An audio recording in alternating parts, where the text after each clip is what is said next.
کیا اسٹیبلشمنٹ کے ساتھ پی ٹی آئی کے کوئی مذاکرات نہیں ہو رہے؟ ریاست کو داؤ پر لگانے والی سازشیں روکنا کس کی ذمہ داری؟ کیا فرد واحد پاکستان سے زیادہ مقدم؟ ہنگامہ خیز کالم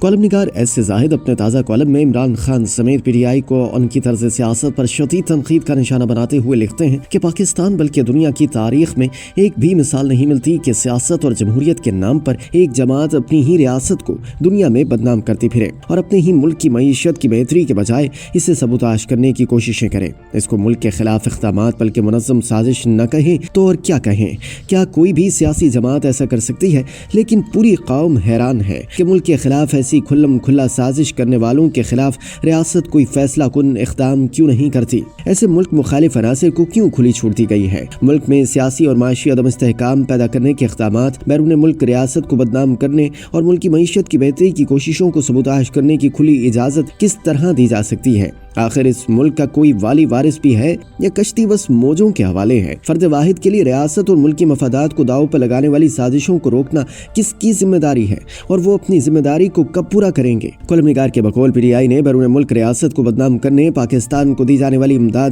قرضوں، سرمایہ کاری اور ملک کی معیشت کو تباہ کرنے کی کون سی کوشش چھوڑی ہے؟ ابھی تازہ واردات کو دیکھیں کہ اس جماعت کی جانب سے آئی ایم ایف کے وفد کے دورہ پاکستان کے دوران ایک ڈوزیر بھجوایا گیا جس کا فخریہ انداز میں کھلا اعتراف بھی کیا گیا ہے۔ اس ڈوزیر میں پاکستان کے خلاف کارروائی کا مطالبہ کیا گیا۔ اس ڈوزیر کا لب لباب اور واضح مقصد یہ ہے کہ فرد واحد کے لیے ملکی معیشت کی بحالی کو سبوتاژ بھی کیا جائے تو کوئی بری بات نہیں، یعنی فرد واحد پاکستان سے زیادہ مقدم اور اہم ہے۔ یہ اقدام اس جماعت کی اس تاریخی روش کا حصہ ہے جس میں وہ پاکستان میں سیاسی اور معاشی استحکام کے لیے ہونے والی کوششوں کے مواقع پر غیر ملکی مداخلت کے ذریعے نقصان پہنچانے کے لیے کرتی ہے، بجائے اس کے کہ پی ٹی آئی فرد واحد کے خلاف سنگین مقدمات کے لیے قانونی مدد کا راستہ اختیار کرے۔ وہ غیر قانونی مداخلت کو ترجیح ان مقدمات کا حل سمجھتی ہے، باوجود اس کے کہ اب تک اس کی اس قسم کی تمام کوششیں ناکام ثابت ہو چکی ہیں۔ اگر پی ٹی آئی ریاست اور حکومت کے خلاف جھوٹ پر مبنی پروپیگنڈا کر کے غیر ملکیوں کی آنکھوں میں دھول جھونکنا چاہتی ہے اور وہ اس کے لیے ریاست کی بدنامی اور ملکی معیشت کی بربادی کا سودا کرتی ہے،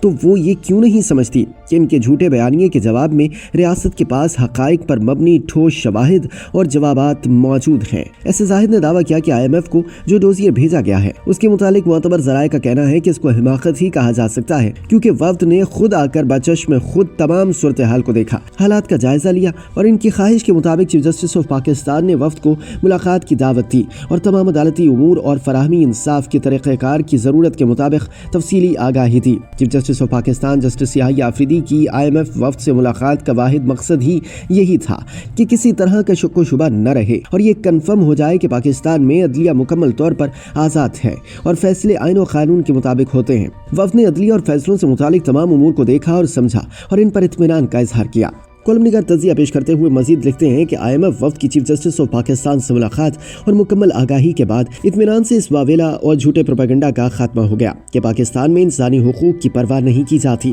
جھوٹے مقدمات بنائے جاتے ہیں اور عدلیہ کسی دباؤ کے تحت فیصلے کرتی ہے۔ یہ تو دنیا کو نظر آ رہا ہے کہ اگر فیصلہ پی ٹی آئی اور اس کے بانی کے حق میں ہو تو عدلیہ کو آزاد اور فیصلے کو آئین و قانون کی فتح قرار دے کر بھنگڑے ڈالے جاتے ہیں، اور اگر فیصلہ آئین و قانون کے مطابق ان کے خلاف آتا ہے تو اس کو عدلیہ پر دباؤ اور انصاف کا قتل کہا جاتا ہے۔ یہ کیسا دوغلاپن ہے؟ یہ تو ہو نہیں سکتا کہ پی ٹی آئی اور اس کے بانی کے لیے ملک میں الگ اور ایسا قانون بنایا جائے کہ عدالتوں سے ہر فیصلہ جلدی اور ان کے حق میں ہوتا جائے۔ ایسے زاہد کے مطابق ذرائع نے واضح کہا کہ پاکستان کی معیشت کی بحالی اولین ترجیح ہے اور اس میں کسی بھی رکاوٹ کو قومی مفاد کے خلاف تصور کیا جائے گا۔ پی ٹی آئی نے ماضی میں بھی پاکستان کی عالمی ساکھ کو نقصان پہنچانے کی مذموم اور ناکام کوششیں کی ہیں، جن میں آئی ایم ایف کو پاکستان کے ساتھ معاملات سے روکنے کی کوشش بھی شامل ہے۔ ذرائع کا کہنا ہے کہ پی ٹی آئی کے آئی ایم ایف کو لکھے گئے خط کو ایک سیاسی چال نہیں بلکہ پاکستان کی معاشی خود مختاری پر براہ راست حملے کے طور پر دیکھا گیا ہے۔ جمہوری اور قانونی ذرائع کے بجائے غیر ملکی مداخلت کے ذریعے مسائل حل کرنے کی تلاش